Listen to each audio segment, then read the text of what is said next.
ராம் நாராயண் ராம். இந்த பூமி ஒன்று, ஆகாயம் ஒன்று, அப்படியென்றால் நாடும் ஒன்று ஆக முடியாதா? நாம் உரிமை உணர்வை விட்டுவிட்டு ஒற்றுமையாக இருக்க வேண்டும். அனைவரும் ஒன்றாக இருக்க வேண்டும். ஜாதி மத அரசியலுக்கு மேல் எழுந்து நிற்க வேண்டும். இயற்கை ஒருபோதும் எவரிடமும் பாகுபாடு காட்டியதில்லை. சூரியன் ஒருபோதும் இன்று நான் என் ஒளியை ஒருவருக்கும் தரமாட்டேன் என கூறவில்லை. சந்திரனும் இன்று என் சந்திர ஒளியால் யாரையும் ஒளிரச் செய்ய மாட்டேன் என கூறவில்லை. காற்றும் ஒருபோதும் இந்நாளில் இந்த திசையில் நான் வீசிய மாட்டேன் எனச் சொல்லவில்லை. அப்படியிருக்க மனிதன் ஏன் இப்படி பாகுபாடு செய்கிறான்? நாம் ஏன் ஒருவரின் மேல் ஒருவர் உரிமை கொண்டாடுகிறோம்? இந்த எண்ணங்கள் இப்போது மாற வேண்டிய நேரம் இது. எங்கும் ஒரே மதம் இருக்க வேண்டும், ஒரே அரசியல் சட்டம் இருக்க வேண்டும். அது இயற்கையின் மதம் மற்றும் அரசியல் சட்டமாகும். ஆகாயமும் இயற்கையும் வழிகாட்டும் நெறிமுறைகள், தர்மங்கள், செயல்முறைகள் ஆகியவை பூமியிலும் பின்பற்றப்பட வேண்டும்.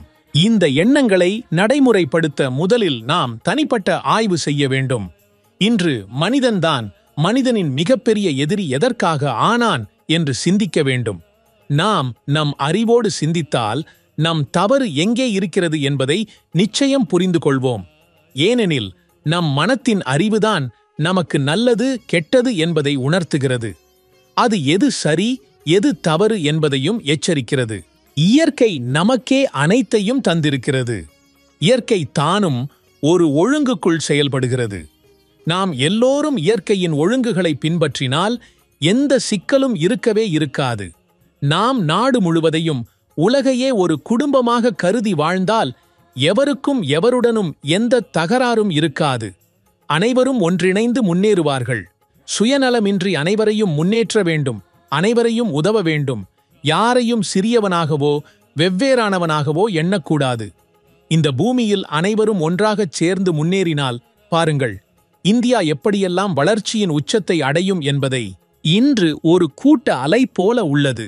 அனைவரும் மற்றவரை மிஞ்சி முன்னேற வேண்டும் என்பதே நோக்கம். ஆனால் நாம் நம் உள்ளுணர்வை கேட்டு அதன் வழியில் நடந்தால் வாழ்க்கை எளிதாகிவிடும். நாம் வாழ்க்கை மிக பிரச்சனைகளால் நிரம்பியுள்ளது, மிக கடினம், துன்பம் நிறைந்தது என்று கூறுகிறோம். ஆனால் இந்த பிரச்சனைகள் அனைத்தையும் நாம் தாமே உருவாக்கியவைகள்தான். ஏனெனில் நாம் எந்த ஒரு செயலையும் நம் உள்ளுணர்வை கேட்டு செய்வதில்லை.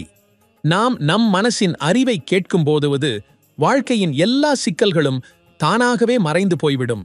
அதனால் இயற்கையுடன் இணைவோம், நம் இயல்பை பேணுவோம். நம் மனத்தில் நேசமும் ஒருவருக்கொருவர் உதவும் மனப்பான்மையும் வைக்க வேண்டும். அப்பொழுது பாருங்கள், வாழ்க்கை எளிமையாகவும் அழகாகவும் மாறும். நாம் தாமே வாழ்க்கையை சிக்கல்களில் சிக்க வைத்திருக்கிறோம். விரும்பாமலேயே வாழ்க்கையை குழப்பமாக்கி இருக்கிறோம். ராம் நாராயண் ராம் உங்கள் குழப்பமான வாழ்க்கைக்கு சரியான திசையை வழங்குகிறார்.